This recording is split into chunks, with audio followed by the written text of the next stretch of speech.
Hi everyone, Ashley here with Rogue Marketing, here for another awesome episode of While You're Working Live.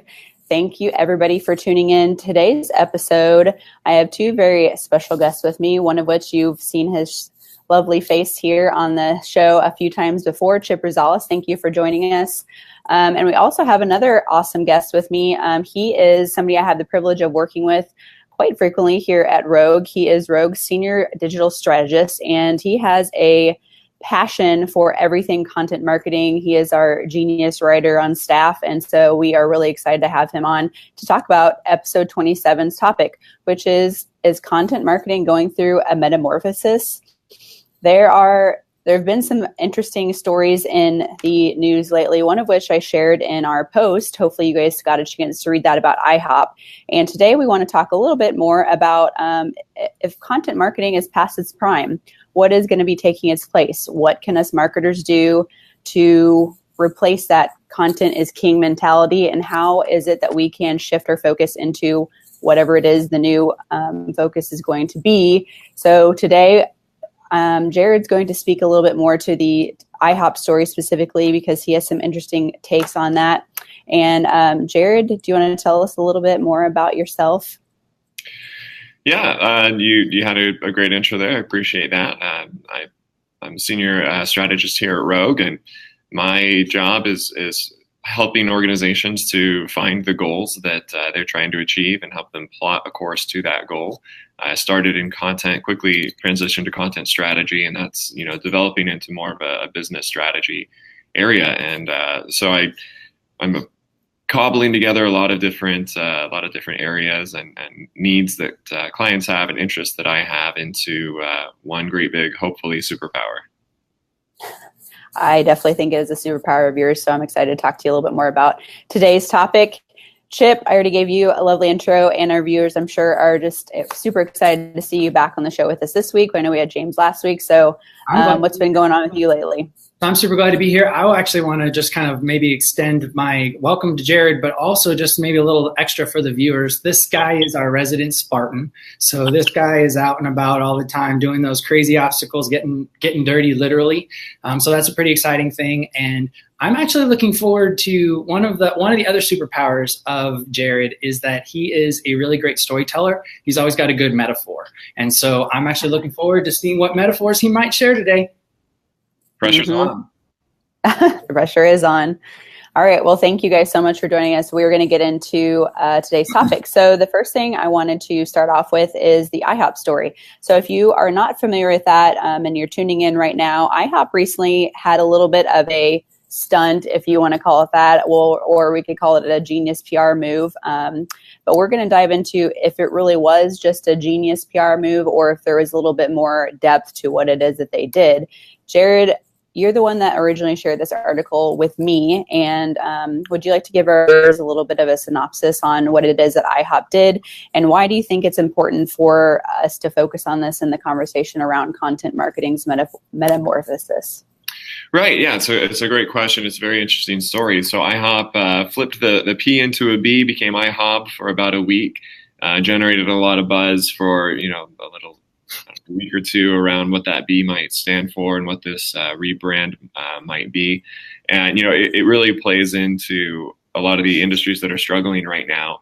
Apparently, an article we'd shared on While You Were Working a few weeks ago is that not even the napkin industry is surviving this new wave of supply and demand and economics as millennials come into their own and as just the economy changes. 2008 is still having an impact on us. And honestly, I think many of us are prepping for the next one.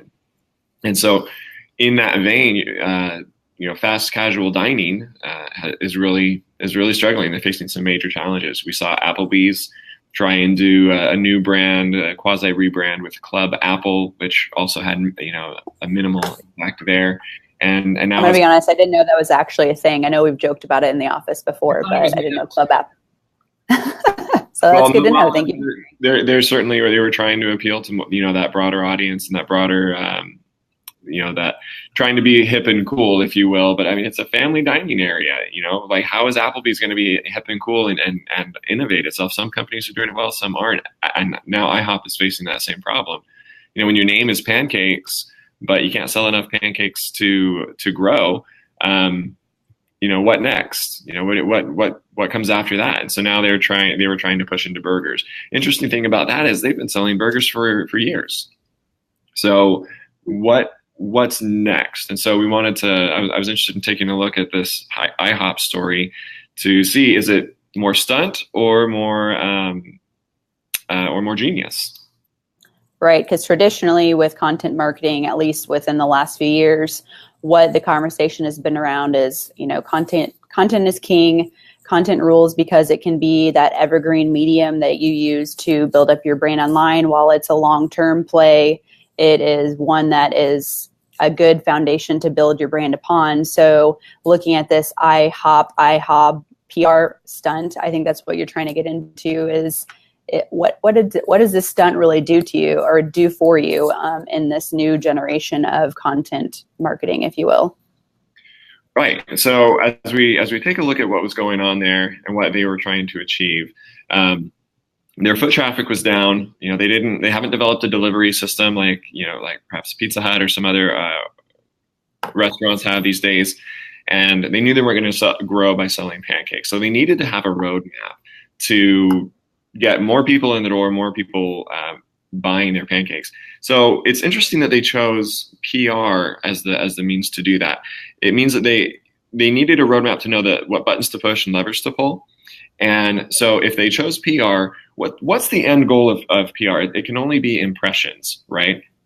And so they had to have decided that their conversion rates all the way down the funnel were already well optimized. And so all they needed was an influx of people there at the top of the funnel because they knew that they could convert them all the way down the line. It's interesting to see that they chose PR over content marketing because they might have chosen something like content marketing if they were having a conversion rate problem.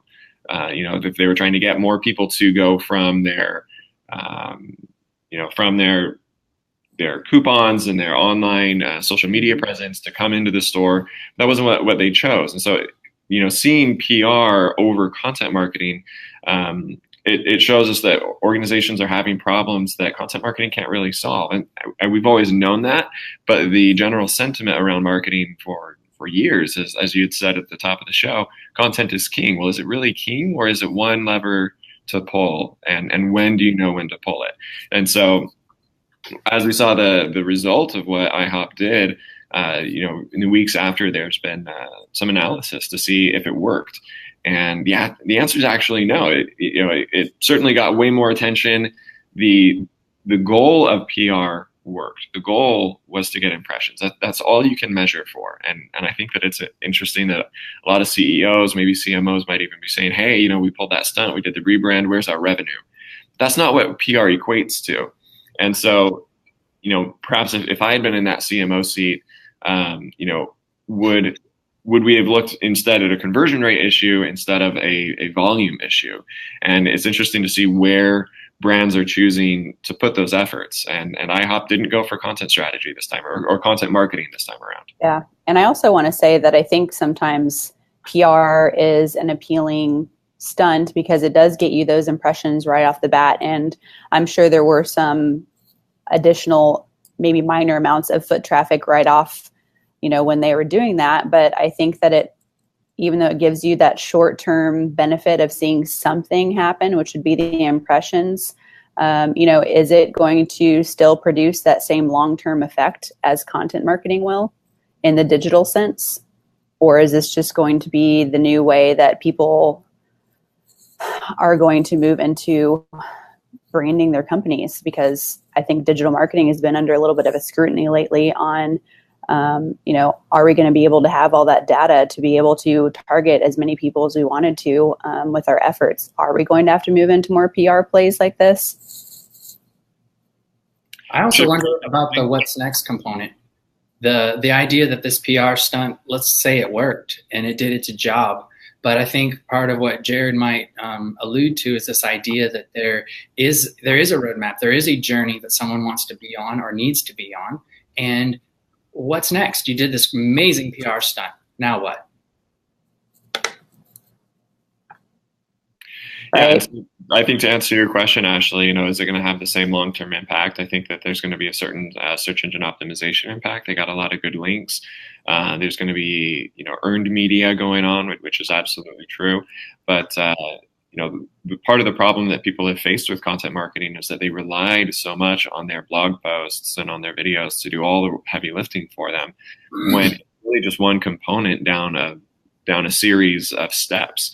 And what I see right now, what I'm perceiving in the industry, is that there aren't as many marketers who are mapping out what that process is, and what problem are you trying to solve when you push that button, or is everything just volume to you? In which case you get into trouble, and that may be where I've stepped. I think that's a good point. It's a good point in being too complacent with what it is that you're doing in your marketing strategies. Blog posts they're nothing new, and neither is content marketing and neither is PR, but the way that you think about them and the way that you utilize them has to constantly be changing, or you're going to be left in the dust by your competitors. And I think this is just a good example of, not being complacent and just writing those blog posts. You actually need to take a step further and look at where it is that your customer is in the journey and identify that problem that you're trying to solve, which is what you're trying to get out with what you're saying IHOP maybe needed to take a step back and focus on before they did this little stunt of theirs, because it didn't actually equal more pancakes sold or more burgers being sold out of their brick and mortar locations. Right. Good point. Okay, so you're saying that content marketing would maybe have been a successful tactic for IHOP to reach their goals. And this brings us to Bill Carmody's recent article, A Contrarian's View to Content Marketing. Can you explain a little bit more about what is in this article that says content marketing isn't dead, but rather maxed out? You're right. Yeah. So back in 2005, even 2010, if you were really on top of your blog game and your content creation game, you really could steal a lot of real estate on search engine result pages. You could capture followers, and it's a solid tactic. You're able to educate, you're able to bring people in. Content marketing is powerful. But in Bill Carmody's article in Forbes, A Contrarian's View to Content Marketing, he is making the argument that we're kind of tapped out, that there are so many voices, and honestly so many quality voices, that it's almost impossible to get your name out there and to snag people who haven't already heard of you. It's a bit like the music industry, honestly. There are your top 40 hits, and if you're not in that top 40, then it's really hard to get your name out. And there are going to be people in those pockets who know you, and you still write the music to serve them. You still write your content to serve the audiences that know you. But your chances of making the big time and being on the radio, or in this case being on the first page of search engine results, is it's a bit more of a closed circuit now. And I think that's Bill Carmody's point, is that if, again, as with IHOP, if you're going to rely on a single channel or a single tactic to carry you through, that worked a long time ago when you were the only ones in the field, but now you're not. Now the field is crowded and it's full of talented people. So what are you going to do next? If I were to kind of add into that, I think that people still want answers. They still want opinions. They still want insights. They want those relevant perspectives. But that's the key. I think it has to be relevant. And so I think what you're talking about and what Carmody is talking about is that idea. That is content. And sometimes it can be clickbaity. It can be all of those kinds of things. And I'm for being clever and pithy and relevant. And clickbait has a lot of that kind of as a touch point, a hallmark of it. So I'm for those components, but it's really important that if you're going to do that clickbaity kind of thing, that you actually understand how long you want that to last. How long are you expecting something like that to work? As I was kind of thinking about this IHOB example, I couldn't help but think about that the disconnect in my mind is that the team wasn't necessarily thinking about this from the customer's perspective. We were talking, they say things like our sales are down and we need more millennials to come through and people don't know about us. And all of those words, it's about we, and it's about our, and it's about us. And I know that the two of you and anyone who's ever worked with Rogue know that those three words are banned from our vocabulary. We're not allowed to use we, our, and us. And the reason is because it's all about the business. It has nothing to do with the person that you're ultimately trying to serve. And so as I was thinking about that, live television. Sorry about that, people. Already done with this? Your alarm's going off? You're like, all right, I'm done. I got to get off this. Time to go. I just think that we need to think about what sales path people are actually on and not worrying so much about what's our sales path. And so I think that's a real important component. I still think people want those insights. They still want answers. They still want relevant perspectives. I think they still want content. It's not really dead, but I think you do have to be relevant. And, one of the points that Carmody brings up that I think he makes well is this matter of authority. And, if you're going to get people who are listening to you, why should they listen to you? If you're on topic, I think, you nailed it, Chip. Relevancy is absolutely key. But with the world of fake news that we're dealing with right now, and, everyone's got an opinion, and it may be an opinion on a topic that someone likes, how do you know that you can trust them? And that's a position that marketers are finding themselves in. Marketers have an age-old reputation of being maybe less authoritative or stretching the truth. And so people just want to know what to believe these days. And so Carmody makes the point that, we need to connect authoritative figures with our content. We sidle ourselves up. We find ourselves side by side with people who are in the know, who have the authority to speak, so that when people come to our content, they know that they can trust us. Now, sometimes we are that authority. Certainly here at Rogue Marketing, we've got the authority to talk about marketing, and that's great. And when we work with more of our clients, we help them find authoritative figures. Actually, as a meeting that Ashley and I were in this morning was talking about, some authority figures related to our clients. And so, again, in Carmody's article, if you were to go back and read that, he makes the point that it's not just the content that a brand pumps out, it's user-generated content and it's expert-related content, so that as people, are looking for answers to looking for answers that we're providing to their questions, how do they know that we're the ones that they can go to? And it comes down to the expertise and authority on relevant topics.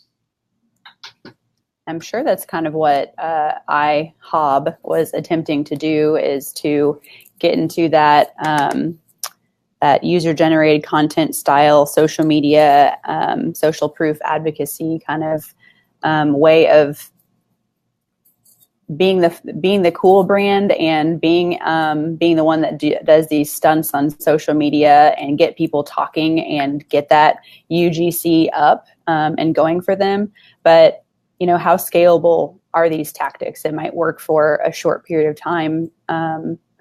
But like you said, they haven't seen a giant influx of foot traffic into their brick and mortar stores, and there's no more of the smiley face pancakes being eaten. So what good did this really do for them at the end of the day? Jared, I know that you were going to talk a little bit more about that UGC and how scalable of a tactic it really is. Do you want to go into a little bit more about what you're seeing in that region? I know that I saw an interesting tactic recently where it was Blake Lively's movie, and she did something similar to this, where she deleted everything off of her Instagram account, and she just followed, I think, like 12 people named Jessica, and everybody was really wondering what was going on. And then it turns out, like a day later, that it was all in promotion for a movie. So it seems like this kind of style of creating your own chatter is what are attempting to do. Was it right for iHop? I don't really know. What are your thoughts on the scalability of UGC? Yeah, scalability of UGC. What's right for iHop? It comes down to, we're going to use our favorite word around here. It comes down to strategy, and what does iHop value about it? Now, of course, everyone wants more revenue. iHop wanted more revenue, but again, if they chose PR as their tactic, then impressions is the measure of of success for that particular tactic. And so in that way, it was successful. Now, does it have staying power? Is it going to influence the way that people think about IHOP from here on out? There are more questions to answer, I think, that go on down the line to that final sale, and then after that sale. And actually, it's after that sale that the user-generated content really becomes possible. IHOP's next move, or if we were to even get off the IHOP story and just think more broadly, all of our next move would be, now that we've got the sale, what are we going to do with it? We've rendered the service, or we're rendering the service. We've provided the product. We've taken payment, and now what? And brands are learning that this is a prime opportunity to ask their audience for that content. Now, some of them are going to provide reviews, and we all know that reviews reign supreme. Amazon right now is having even a problem with people who are paying for reviews, because reviews are that valuable, that when they're genuine, when they're user generated, and not simply sponsored, it becomes a way for customers to have a guide. I mean, it's like you make your own customers into Gandalf, right? They've been down this road. They only bought your service or product because they had a problem that they were trying to solve, and your product or service it's ancillary to what you're doing. It's like Gandalf's staff or something. You don't actually, and this is how much of a nerd I am, by the way, that my metaphors right now are tending toward. You're really revealing yourself, but I like it. Keep going.